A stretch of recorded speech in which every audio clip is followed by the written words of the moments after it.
Chapter 2. Traylon stretched his arms over his head and rotated from side to side as he worked out the stiffness after their final training session. A grin curved his lips as he looked at Mandra's prone figure lying on the mat in the large exercise room. Creon sat on the mat next to his older brother with his head bowed, breathing deeply to calm his body. Zoran and Keelan sat on a bench to the side with their heads back against the wall. "I think I found out what Cara and the women have been up to," he announced with a superior grin. That comment got all four of his brothers' attention. Mandra suddenly sat up in interest. Creon's eyes popped open, while Zoran and Keelan both glared at him with keen interest. The grin on his lips grew. They had all been trying to figure out what was going on over the last few months. It was like the women were determined to complete some huge conspiracy with the way they had been sneaking around. Amber and Jade's appearance had been the first break in trying to figure out what they were up to. He had finally gotten another hint out of Cara, something called Halloween. The last clue had come when he had attached a tracking device to Cara as she was getting dressed after they made love this morning. "What? What have they been up to? Abby hasn't let even a hint escape, no matter how much I tried to persuade her to tell me. She just keeps saying it is a surprise," Zoran demanded, standing up. "It is called Halloween," Traylon said in triumph. "Halloween," Mandra and Keelan muttered. "What the hell is that?" Creon growled with a frown. "It is like the Easter, only different, I think," Traylon said. That is all she would say. I know that she had turned Jade into something called a Jadenstein, and Amber into something called a werewolf. Personally, I thought Amber looked like an ugly Vox, but I wasn't about to tell Cara that. I was horny and didn't want to make her mad. Mandra lay back down on the mat with a grunt. "That really tells us a lot, Traylon," he muttered sarcastically. "Keelan, can you ask Paul what a Halloween is?" Keelan shook his head. "No, he and Dola have gone away on a retreat. They will not be back for another week," he replied with disappointment.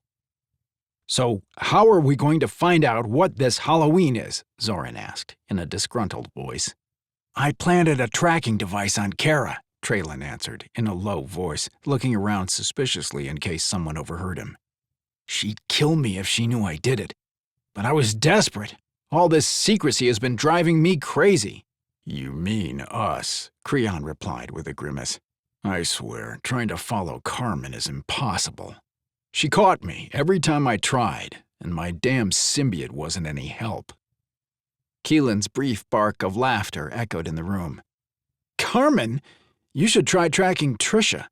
I swear, if she tagged me one more time, I was going to—" He paused before a grin spread across his face.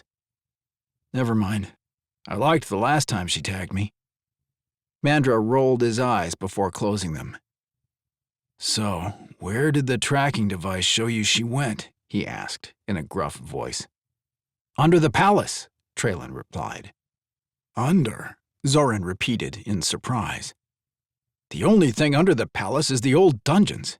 "Well, that's what I thought. But I swear it looked like she went even further down," Traylon replied, folding his arms across his chest. Zoran frowned and rubbed his jaw as he thought. "I remember, a long time ago, going down there with Father, but that was centuries ago." "What were you doing down there?" Traylon asked. Zoran shrugged. "Just exploring," he replied. "Father was telling me about the history of the palace. I was more interested in the old dungeons. I do vaguely remember a large wooden set of doors. I asked Father about it, but don't remember what he said. I had found an old dagger and was more interested in it." "You're as much help as Traylon," Mandra muttered, opening his eyes just enough to shoot Zoran a glare. "Where is she now?" Creon asked as he rolled to his feet. Traylon grinned as the others, including Mandra, stood up as well. He walked over to where he had dropped the receiver and picked it up. He glanced over his shoulder as Creon moved closer so he could see the screen. "She's down there now," he replied. "Well, what are we waiting for?" Mandra scowled. "I want to know what this Halloween is. If it is anything like the Easter, that means more eggs. I've been thinking about what the younglings did the last time, and I think we've got a chance to beat them if we work together. Are you still sore about Jabir hiding and getting all the eggs? Keelan laughed. No, my son was brilliant in his strategy, Mandra boasted, drawing smothered chuckles from his brothers. Besides, don't you want to find out what the women are doing and see if there are going to be more good things to eat? Mandra asked, with a raised eyebrow. Of course. I had a lot of fun, especially watching Vox get his ass kicked by Balint and Rome, Keelan said, as he grabbed his shirt and pulled it over his head. Traylon, I think it is time to discover what our mates have been up to. What do you think of this, Abby? Trisha called out, as she finished the last touches to the spider webs that she had fashioned through the fake trees in the cemetery. You don't think this is going to be too scary for the kids, do you? Abby looked up from the crystal ball that she was working on. She ran a critical eye over the small cemetery where Trisha and Ariel were working. Her eyes softened as she watched as Zohar crawled onto the top of one of the headstones in his dragon form. She had to admit Cara had outdone herself this time. The trees and other special effects Cara and her crew of workmen had created, along with the roller coaster ride, was incredible.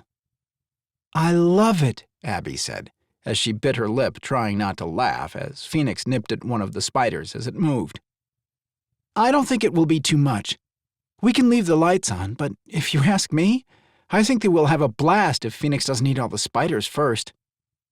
Trisha looked over to where Abby was looking and had to choke back a laugh when Phoenix turned to look at her with one of the spiders hanging by its leg out of her mouth. Phoenix looked bashfully at Trisha and gently replaced the spider back on the web at her aunt's raised eyebrow. When Cara had shown her and the other women the huge underground cavern with its beautiful arched corridors, flowing fresh-water spring-fed river, and crystal-lit ceilings that looked like stars, they had all fallen in love with it. Cara's excitement of turning it into the ultimate indoor playground for the kids had ignited all their imaginations. The first few weeks had been hilarious. Some of their designs had been pretty outrageous. They had finally decided on one that would be easy to integrate the different holidays into, especially after the success of the Easter egg hunt. The last 5 months had been a challenge as all of them worked with a selected group of Valdir engineers that Cara had met in one of the palace's work areas. Dulcie, the head engineer of the project, had reluctantly agreed after they all promised to keep it quiet. Traylon almost killed me the first time Cara came into the repair room, Dulcie had muttered when they asked him and the other engineers for help. Are you sure he won't try again? I'm rather partial to being able to breathe, he added, as he stared into the hopeful gazes of the women. I'm going to get ripped apart by all of your mates. Abby chuckled as she remembered his glum look. That look had turned to hesitant fascination, then excitement, as they showed him the blueprints that Cara had designed with their input. Soon, the project took on a life of its own as the men dreamed up additional fun. What's so funny? Cara asked, as she came to a slow stop in front of Abby. She pressed the controller in her hand to apply the remote braking system for the ride. She shushed at Amber and Jade, who were sitting in twin golden car seats, squealing, Go! Go fast! Go fast! At the top of their lungs. Cara rolled her eyes. It was their third trip on the ride, and the girls wanted to go again. Oh, man, that is so awesome, Abby! The head inside the crystal ball looks just like you, Cara added, as she lifted first Amber, then Jade out of the car. Go find Zohar, she ordered, when they looked like they were going to start crying. The threatened tears turned to squeals of delight as they shifted and went in search of their second favorite play toy. Those two better watch it. Zoran has been working with Zohar on how to escape them, Abby said with a shake of her head as she gazed around at the finished playground. You know, this whole thing is pretty awesome, Cara. I know the kids are loving it. How do you think the guys will react? I keep wondering if we should have asked them before we just took over this area. I mean, What if it was someplace sacred or special? Cara looked around in satisfaction. Trisha was watching as Ariel ran the program for the mechanical spiders. Spring had joined her sister in trying to catch the roaming arachnids, while Ariel tried to avoid the two determined Dragonlings. Carmen was talking to two of the engineers who were testing the animated dancing skeletons. Balint and Jabir were wiggling and dancing with them. Well, they were trying when they weren't tripping over each other. Dulcie was running the program for the witches, ghouls, and goblins. The funniest part was watching Zohar, Amber, and Jade, who were now happy trying to catch the heads popping up out of the fake kettles. They were bouncing from one raised top to the other as they popped up. No, this was perfect, she thought, as she gazed around the vast room. And the kids are having a blast. Are you kidding? You saw this place before? Cara replied, with a soft grin, as she heard the laughter of the engineers as they watched the kids playing. No one had been down here in ages. I bet the guys don't even know it is here. So, when are we telling them about this? Carmen asked, as she walked up to where they were standing. Phoenix and Spring have had a terrible time keeping it a secret. Creon keeps asking me why they are walking around with their fingers against their lips. She gave a bashful giggle as she stared at the amazing world they had created. I admit, I can't wait to see Creon's face either, she confessed, with eyes filled with excitement. Ariel and I loved the haunted house ride when the fall festival came to town. That's the truth, Ariel agreed, as she and Trisha walked up. They watched in amazement as the kids chased each other. I can't believe how the kids are loving this, even when we turned the lights out and took them on the ride earlier. Do you remember Herman Hamilton from high school, Carmen? He screamed so loud when the ghosts dropped down in front of us that the ride operator thought someone was hurt and stopped the ride. All the kids keep saying is more. Balint tried to escape 3 times last night after I laid him down in his bed. He kept saying, "More play, Mom," every time I caught him. This is amazing, Cara. Thank you, Trisha added.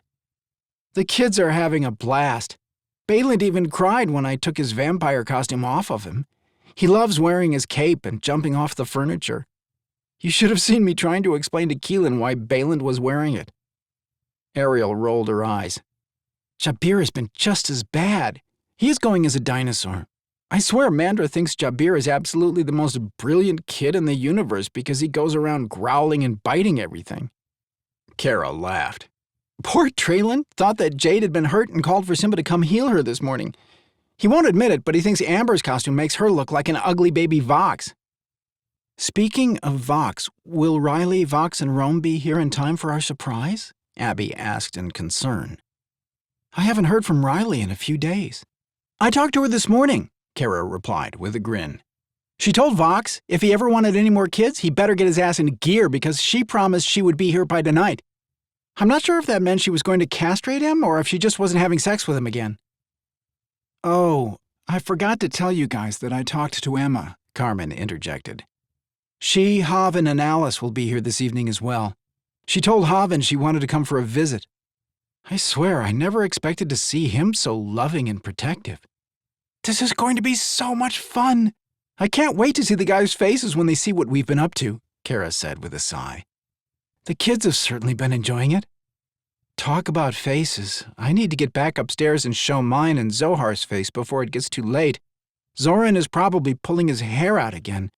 He keeps asking me where we've been, and I'm running out of excuses, Abby said. She called out to Zohar, who looked up from where he was sitting on Amber with a triumphant grin on his face, before Jade tackled him from the side. He shifted and squeezed out from under her grasping arms before her sister could join her. Abby smiled and opened her arms as he flew towards her as fast as his little wings would go. Amber and Jade, who had shifted as well, bounced along the ground after him, nipping at his tail every time he dipped down. He is getting better, Abby, Cara laughed as she gathered up her two when they realized that Zohar had escaped them. The girls are getting better at sneaking up on Traylon in the mornings. I swear, he sleeps with one eye open waiting for them to attack, she added, as she followed all the others up the stairs, babies and symbiots in tow. None of the men working on the last touches to the animations or the departing women saw the shimmering, slightly drooled-on golden spider hiding in the artificial web among the tall, spindly trees. A mischievous grin curved the spider's golden mouth before it dissolved into an iridescent fog.